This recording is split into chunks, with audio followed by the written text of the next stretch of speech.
no veas, a Sevilla. Y al último que cuando ya salió la bien de regla. It is Friday on Raid Shadow Legends, but you knew that. Okay, so long story short, I got myself a fair way through the Path of the Lost via just farming dragon for about 30,000 energy, until I realised with the amount of points that I still have yet to do.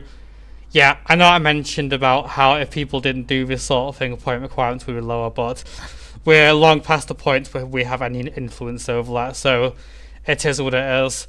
And I realised that I could not actually get this entire thing done purely in Dragon, and I would have to crack open some sacred shards. Luckily for me, I have quite a lot of them, because I haven't pulled in like 25 years. So, going back to the Path of the Lost, each sacred shard we open is 4,500 points, and if I look through this, 60,000, 50,000, 10,000, 1,000, so that is, I think it's 26 sacreds and then a little bit just to finish it off. So we're going to open that many. What's on the progressive chance? It's Cheshire Cat, someone I have, someone I don't want because he's not very good for me, and someone who's still not that good, and then 3 epics for Lady Mikage. So the correct choice obviously Cheshire Cat, and then who out of all of these is the least bad? I guess you. Okay, so before we open any shard at all, reality check. It is base rate, so 6% chance, so even opening 26 sacreds like we are, yeah, I know I'm at 99. If I got to 100, then nothing really happens. There's no secret hack for this sort of thing. If there was, the Russians would have found it quite quickly, so, I mean, the players game a lot more than me, so they'd work it all out. Anyway, I'm wasting your time here, so 26 sacreds. Let's get started, shall we? I have no idea where I am regarding Mercy, so again, this is going to be... who's this? Corvus the Corruptor, and I believe he is new. Okay, so it turns out 6% is 100%. Check, is he Bannerlords or Sacred Order? I think he's Sacred Order. Okay, hold on.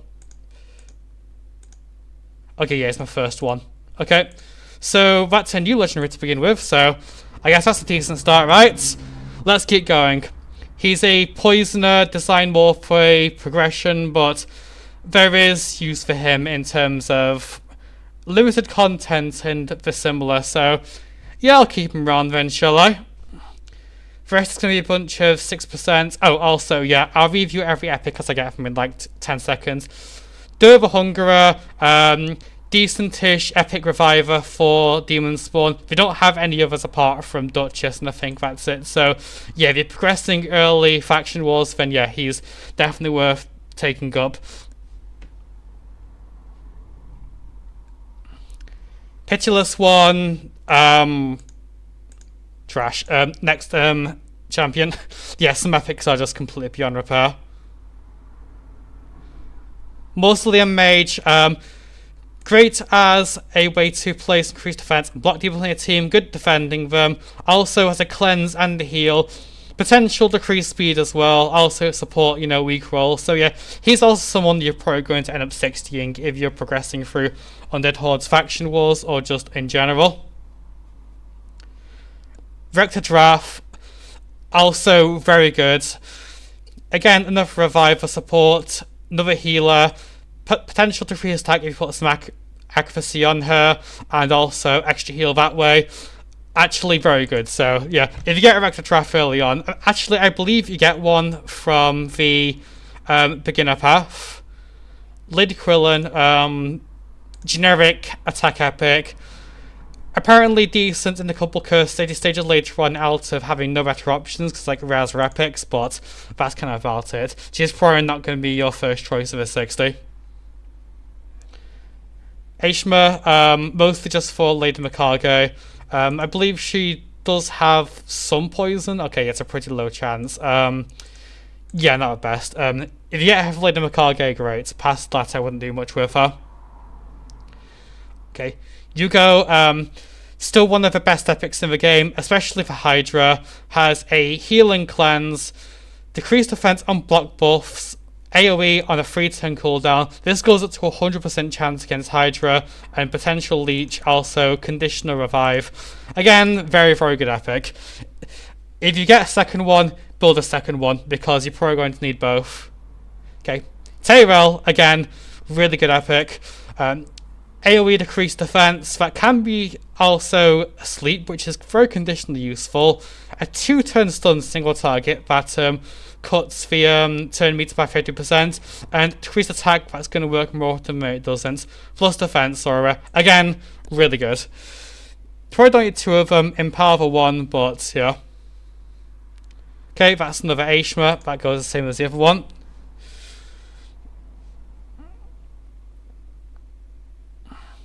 Anax, apparently conditionally good for certain Demon Lord comps, because everything that it does is single target, and apparently has type event, which is all 10%. So yeah, with that, with unkillable, means it gets extra turns on a 5-turn cooldown. But apart from that, I would say not the best elsewhere.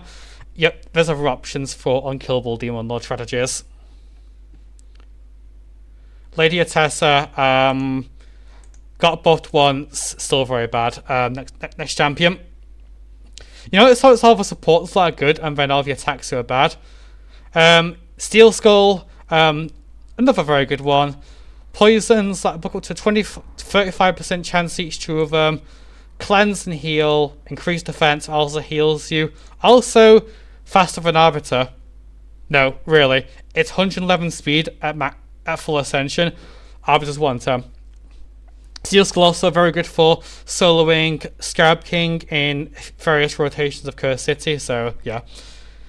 Ophar, I remember some people using it pretty early on for Demon Lord because of the 4-hit poisons, but past that, not the best. Again, attack champion bad, support champion good. Speaking of a very good support champion, Stag Knight, still the most overtuned epic in the game for what it's worth. Decreased defense and decreased attack on a 3-turn cooldown, full AoE, decreased speed that hits deceptively hard, and then increased accuracy as well. Also, very, very good stats. Pretty much legendary in the epic slot, I would say.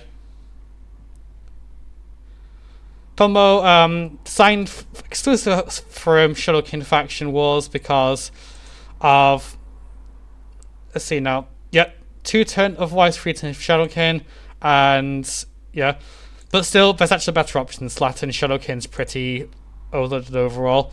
Okay, so we're at 82 sacred so far, so we have opened 17 rat legendary, which is pretty much to be expected. Hope, I believe she got buffed once. Low chance of block buffs. Low chance of buff trip, not low chance, 75%, not fully reliable, but yeah. Also, skills of attack despite the fact that she's a HP champion, which is kind of weird. Okay, next champion, next shard. Waiting. What happened? Where's the game? Okay, there we go. And Cheshire Cats! There we go. There's the one we were going for. Pardon me. So yeah, Cheshire Cat is actually really strong, much stronger than you think. Gets a bunch of damage amp and defense shred from a passive. Self buff with perfect veil to get a passive. Extra turn if it kills. This gives scaling and also cuts their speed. And the scaling for this is the same whether it's single targets or AoE. So yeah, it's actually a very strong attack champion because it also has self-defense. So yeah. Sadly, I don't have a soul for them. Right, let's change Cheshire to something else then, shall I?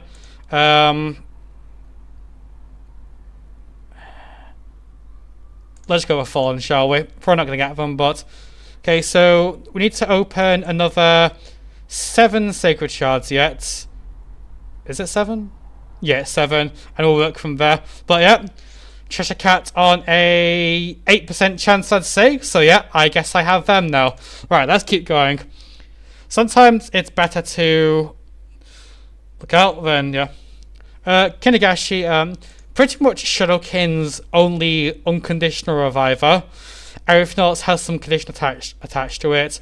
And apart from that, not the best, but if you really are struggling, then that's the option you have to accept.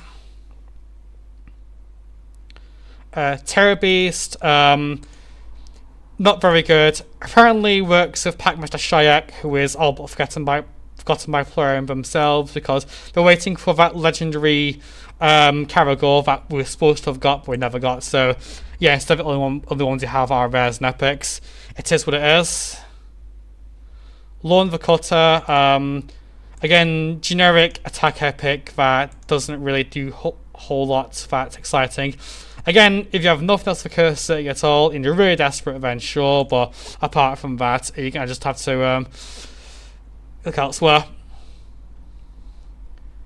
Juliana, pretty outdated. Just single target. I mean, you could say Demon Lord, but you have like 35 better options, no doubt. Next shard.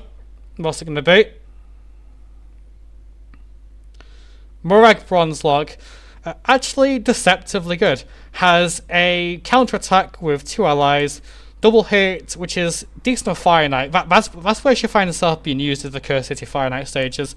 And then an AoE that hits decently enough for an epic. Strengthen, counterattack when under strengthen. Not bad. Not bad at all, actually. They're better, but they're also worse. Finazzle. An epic that I think is better than people say he is. Got a decent heal and a 3-turn cooldown with increased defense. A bit of a buff strip effect. And a 5-turn cooldown, it's a bit old, but... And then a... 50% chance of sleep. I believe it gets more speed and ascension. Honestly, I kind of like him. And I believe this is the last shard now, so we'll see what it's going to be. That's another epic. Ruella, very good for Fire Knight. Triple hit here that places decreased defense, weakened, decreased speed. Bit of a turn meter boost if you need it, but yeah, definitely good for that, and also good for Sylvan Faction Wars in general, because we don't have many attackers. Okay, so let's go over to the Hero's Path now. I might have overshot slightly, so let's just work from there.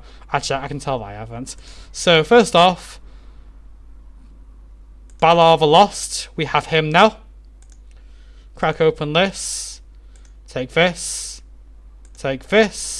and we're overshooting by about 1,000, aren't we? Yeah, we are.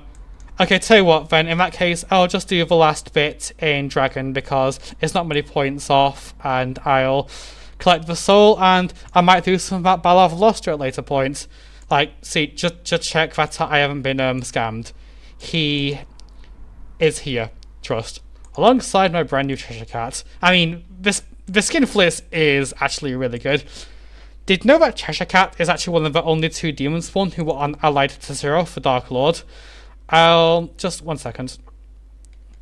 Okay, I'll go through this a little bit slower. I'm not going to read it all out because it's going to take way too long, but go through this. You can just like pause the video and read from there, but yeah, apparently it's like mischievous and whatnot, but it's not like inherently allied to Seraph because, yeah, there is a bit more.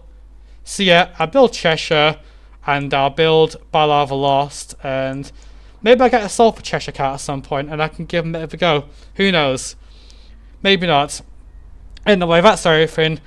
I'll go back to Dragon for a little bit, and that's the end of the video. So, I mean, 26 Sacreds, 2 Legendaries, that's about right, I'd say. And both of them are new, and both I do have a use for, so there is that. So yeah, I'll let you go.